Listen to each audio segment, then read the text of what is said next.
Photo Critic TV, folks. Episode number 17. We have got 3 entries today from Justin, Sandra and Michelle. Thank you guys. If you don't already know, just visit www.photocritictv.com. Click to submit and I'll review your photograph on camera online. If you want to check out my portfolio, www.djbworldphotography.com. Guys, let's get into it. The first one is from Justin. Thank you, Justin. Justin shooting with a Nikon D90 and the 18-200 VR2 lens. And this was taken in London town. What I like about this photograph is that I can tell that you're playing around with depth of field here. So I would guess that without looking at the specs of the photograph, it does look like it's around probably an f2.8 or an f3. A few things to note, I would say. I like what you're trying to do here by isolating the subject. I probably would have picked one of these budding flowers rather than trying to capture all of them, purely because I don't really have anything to lock onto in this photograph. I'm finding that my eyes are a little bit all over the place,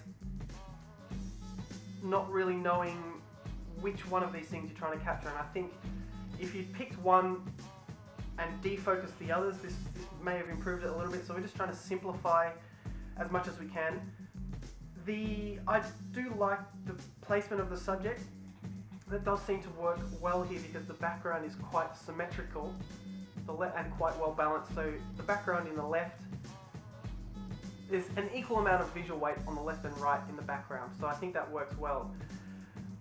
Justin, I can tell here that you've used a wide angle lens. There's a bit of distortion going on with the horizon. So you can see there a bit of curvature going on with the horizon. So this is something that's not easy to correct on camera, but you can do it post-production wise. I know in Adobe Lightroom, which is what I use, there is a little distortion correction option so that you can get those lines straight, but it does sometimes ruin the photograph a little bit, but that's okay.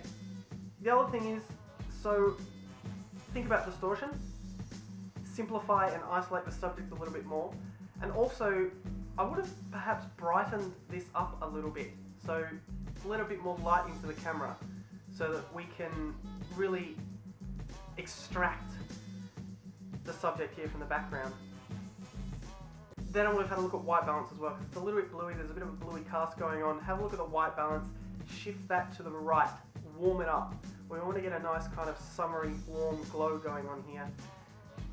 And I think that's probably about it. But next entry from Sandra Flack.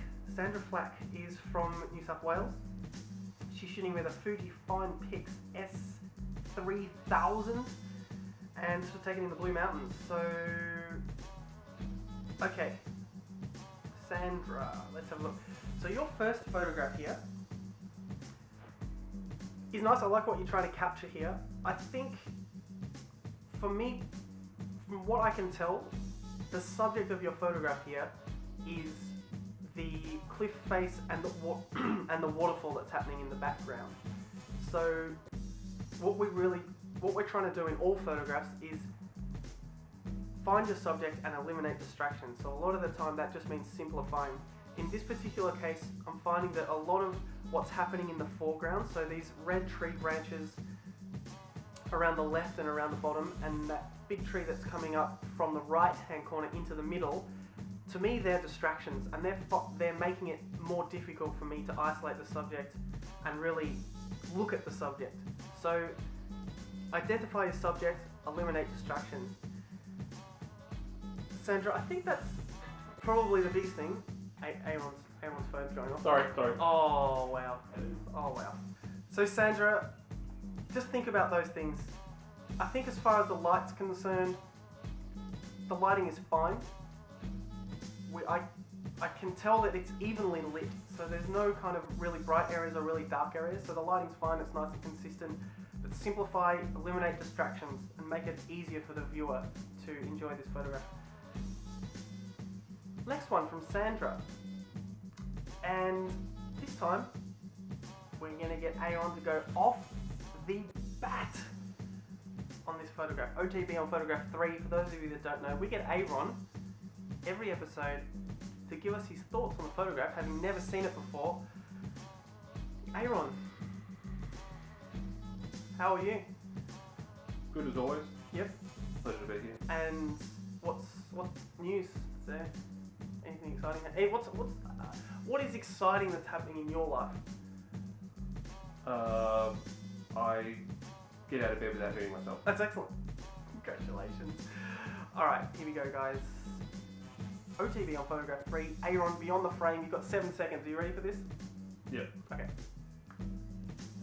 Cha-ching! Busy background, purple goodness. Purple goodness! Okay. Thanks, Aaron. Thank you!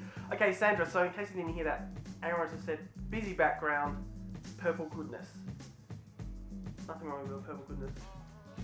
There's always time for purple goodness. There's always time for purple goodness. Sandra, so, Aaron, I'm going to have to agree with you here again, unusually, but I will agree with you this time. So, Sandra, what Aaron's saying is basically the background is very distracting. So, in the previous photograph, the foreground I think was a little bit distracting, but in this case the background's a little bit distracting. So, we can tell, this time it's easier to tell what the subject is. So the subject is the purple flower in the middle. There's nothing wrong with the placement of the subject in this case, I think, because again the background is not perfectly symmetrical, but it's not uneven. So the center placement of the subject is fine, but definitely we can see too much of it. So in order to eliminate this as a distraction, we would do a few things. In this case, I would have tried to reduce the depth of field. So I don't know if you can do that easily on your point and shoot fine peaks, but reducing the depth of field means reducing the f-stops, reducing the aperture, so we can isolate the subject more and extract it from the background. So the more defocus we have on the background, the easier for us it is to enjoy the subject. So you could do that, defocus the background with a lower aperture, or even just zoom in or find a different angle. So if you'd zoomed in so that almost to a portrait orientation, which is taller rather than wider, then we'd have less of the background around and less distractions. So a few things you can do there to eliminate distractions, but I think what you're trying to do is fine.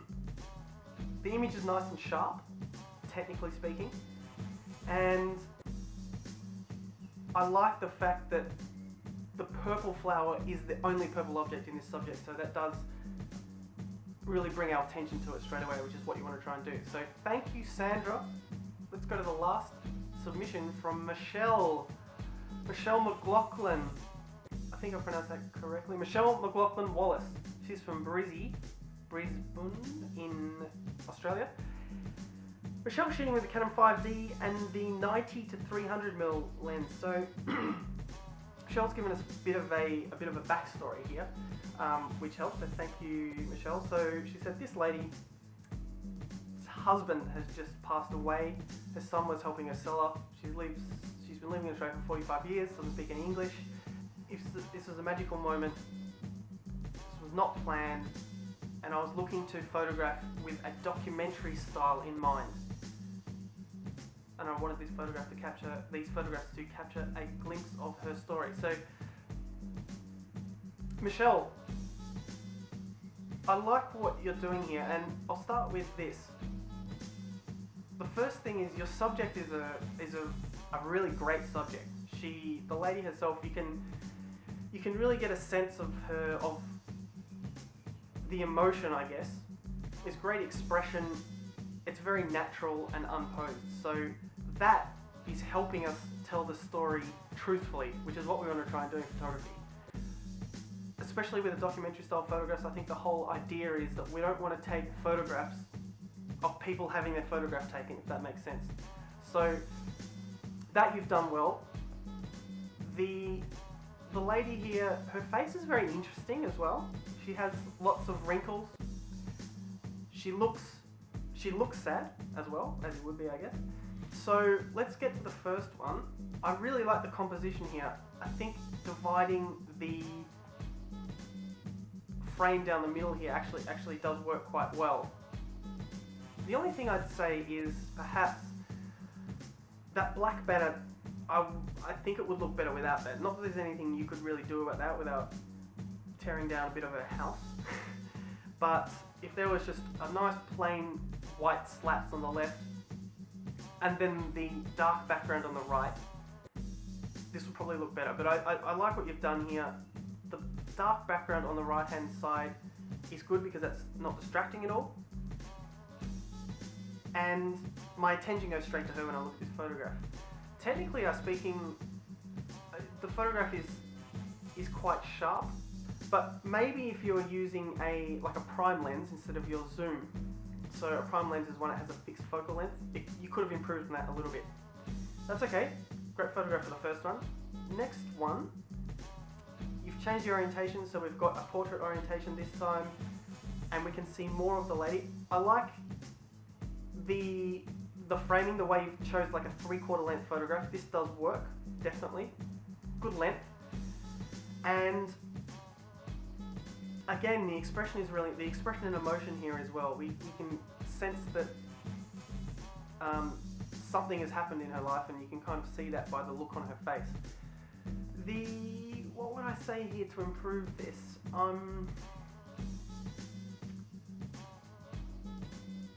I actually think you've sent in 3 photographs of this lady, but I think maybe with this one, I'm not too sure about the right third there. You've left a bit of the slated wooden house in there. I would be interested to see what that looks like if that were not there at all. So if you step forward or zoomed in a little bit, and perhaps just as the background or the other parts of the house, just use the dark inside of the house and expose for that.